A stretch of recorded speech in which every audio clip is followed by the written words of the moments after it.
ধুবুৰীত জঘন্য ঘটনা। ধুবুৰী জিলা কাৰাগাৰৰ অধীক্ষক প্ৰশান্ত ৰাজবংশীৰ বিৰুদ্ধে যৌন নিৰ্যাতন চলোৱাৰ অভিযোগ এগৰাকী মহিলা ৱাৰ্ডেনৰ। ইতিমধ্যে ধুবুৰী সদৰ থানাত এজাহাৰ দাখিল।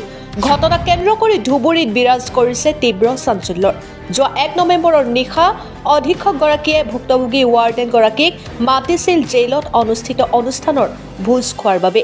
ৱাৰ্ডেনগৰাকীয়ে অধীক্ষকৰ ওচৰত যোৱাত অধীক্ষকগৰাকীয়ে এনেধৰণৰ যৌন নিৰ্যাতন চলোৱাৰ অভিযোগ। মুজিবুৰ ৰহমান নামৰ এজন কয়দী আৰু সহকৰ্মী কামিনী নাথৰ স্বামী কৃষ্ণ বৰ্মনৰ বিৰুদ্ধেও আনিছে অনুৰূপ অভিযোগ। মুজিবুৰ ৰহমান এজন কয়দী হৈও সাধাৰণ নাগৰিকৰ দৰে মুক্ত আকাশৰ তলত বিচৰণ কৰাৰ অভিযোগ। অকল যৌন নিৰ্যাতনে নহয়, দৰমহা মোকলাই দিয়াৰ নামত 50% ধন বিচৰাৰো অভিযোগ অধীক্ষকগৰাকীৰ বিৰুদ্ধে। পূৰ্বতে লিখিত আবেদন জনাই বেমাৰত আক্ৰান্ত হৈ ঘৰলৈ গৈছিল ভুক্তভোগী ৱাৰ্ডেনগৰাকীয়ে। কিন্তু সেই আবেদন গ্ৰহণ কৰা নাছিল ধুবুৰী জিলা কাৰাগাৰৰ অধীক্ষক প্ৰশান্ত ৰাজবংশীয়ে। পৰৱৰ্তী সময়ত সেই দৰমহা মোকলাই দিয়াৰ নামত ধন বিচৰাৰ অভিযোগ ধুবুৰী জিলা কাৰাগাৰৰ অধীক্ষক প্ৰশান্ত ৰাজবংশীৰ বিৰুদ্ধে।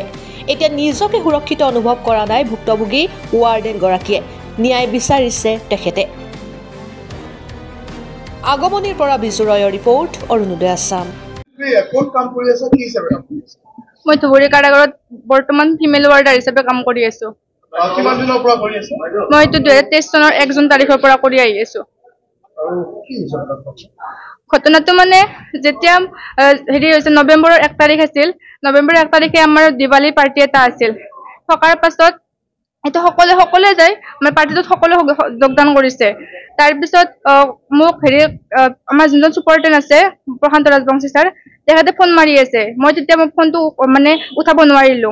তাৰপিছত নেক্সট তেখেতে মাতিব আহিল, বোলে দীপশিখা ভাত খোৱা ভাত হৈছে। তাৰপিছত তেখেতে ফোন মাৰিছে মোক 7টামান বজাত আৰু ভাত খাব মাতিছে মোক 8টামান বজাত। চাওক 7টা বজাত যায় ছোৱালী এজনী, মই কি কৰিম তাত ল'ৰাখিনিৰ মাজত? তেখেতে মোক 7টাতে ফোন মাৰিছে, কিন্তু সেইটোৰ কল লিষ্টটো মোৰ ওচৰত আছে। তাৰপিছত 8 বজাত ভাত হৈছে। 8 বজাত তেখেতে মোক মাতিছে, মানে মোৰ কলিগ কামিনীনাথৰ হাজবেণ্ডকো মাতিছে।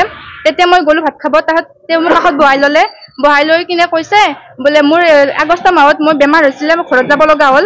ঘৰতে তাৰে চেলাৰীখিনি মোক দিয়া নাই তেখেতে। তাৰপিছত তেখেতে মোক এটা প্ৰস্তাৱ দিছে, বোলে 8 দিনৰ চেলাৰী তুমি মোক দিব লাগিব। আৰু মানে যিহেতু তুমি 1 তাৰিখৰ পৰা 16 তাৰিখলৈকে ডিউটি কৰিছা, গতিকে 8 দিনৰ চেলাৰী মোক দিব লাগিব, 8 দিনৰ চেলাৰী তুমি ল'ব লাগিব। তেতিয়াই মই তোমাক ছুটিটো গ্ৰহণ কৰিম। এনেকুৱা টাইপৰ কথা কৈছে। তাৰপিছত মই ছাৰক কৈছো, ছাৰ 8 দিনৰ চেলাৰী কিয় দিব লাগে? ছাৰে তেতিয়া কৈছে, তেতিয়াই মই হাঁহি কিনে কৈছে, তেতিয়াই মই ছুটিত গ্ৰহণ কৰিম, এনেকে ক'লে। তাৰপিছত ভাত চাত খোৱা হ'ল। খোৱা হোৱাৰ পাছত কামিনীনাথ বাইদেউ আৰু মই আৰু ছুপাৰটেণ্ট ছাৰ আমাৰ কোৱাৰ্টাৰত পিনে গ'লো। মানে ছাৰে ক'লে কামিনী মুখখন তামোল খোৱা, এনেকে ক'লে। তাৰপিছত আমি 3জন গ'লো, যিহেতু কামিনীনাথ আৰু মোৰ কোৱাৰ্টাৰ একেলগে আছে। তাৰপিছত কামিনী বাইদেউ ভিতৰত গ'ল। ভিতৰত যাব তামোল আনিব গ'ল। সেই সুযোগতে অন্ধকাৰৰ সুযোগ লৈ মোক প্ৰশান্ত ৰাজবংশী ছাৰে মোৰ প্ৰাইভেট পাৰ্টছত টাচ কৰিছে, এইখিনি জেগাত। তাৰপিছত মই চিঞৰি দিলো। চিঞৰি দিয়া ছাৰে ভাবিছে হুলস্থুল কৰিম। সেই সুযোগতে ছাৰে কি কৈছে, ততাতৈয়াকৈ তেখেতৰ কোৱাৰ্টাৰত গুচি যায়।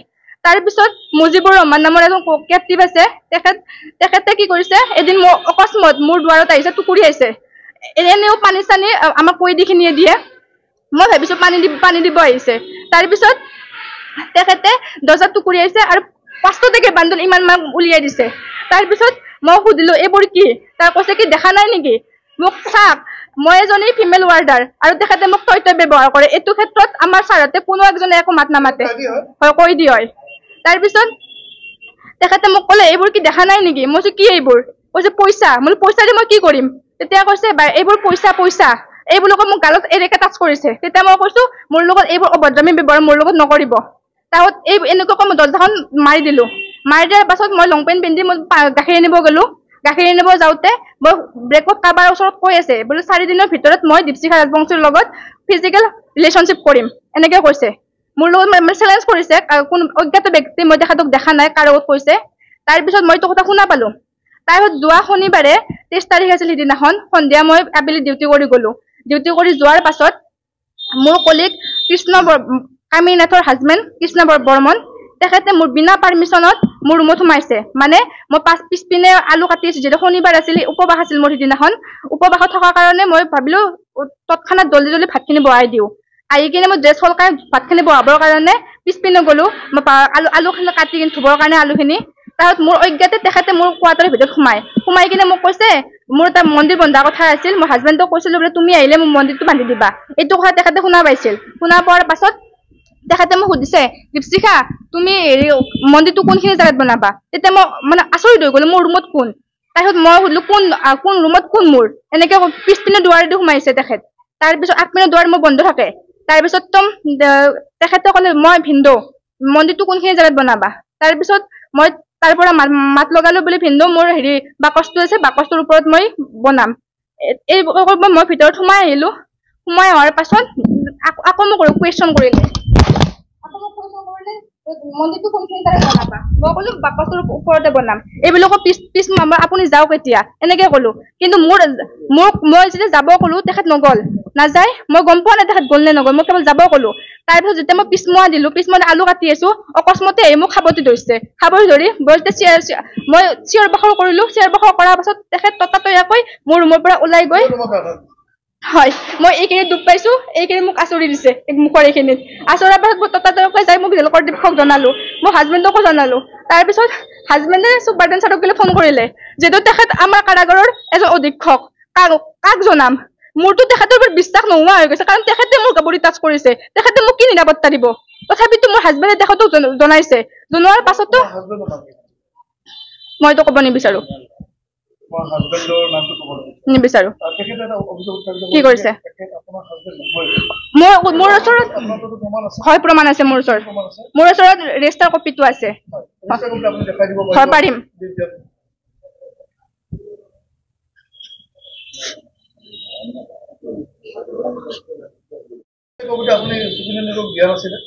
চুপাৰডেণ্ট ছাৰে গম পায় নাই মোক একো সোধা নাই যদি তেখেতে গমেই পাইছিল তেখেতে মোক এবাৰ নুসুধিলে কিয় তেখেতে মোৰ এই ক্ষেত্ৰত আমাৰ ডিআইজি আছে আজি অফিচ আছে তেখেতে নজনালে কিয় যদি কি কৰিছে এইবোৰতো মিছা কথা মইতো মাক মাৰধৰ কৰা নাই আকৌ তেখেতে মোৰ ব্যক্তিগত জীৱনত সোমাইছে কিয় তেখেতে নিজে মোক ইমানবোৰ ছোৱালী মই তেখেতৰ ছোৱালীৰ বয়স হয়নে ছোৱালীৰ বয়স হোৱা হিচাপত তেখেতে মোৰ বডি টাচ কৰিছে আজি যদি মোৰ জাগাত আপোনাৰ ছোৱালী হল হয় আপোনাৰ অৰ্ধাংগিনী হল হয় তেতিয়া কি ষ্টেপ ললে হয় কৰিছো প্ৰশান্ত ৰাজবংশী ছাৰ মুজিবুৰ ৰহমান আৰু মোৰ কলিগ কামিনী নাথৰ হাজবেণ্ড নাই মই অলপ মানে সুৰক্ষিত বুলি নাভাবো কাৰণ তেখেতসকলে মোৰ এনেকুৱা অৱস্থা কৰি দিছে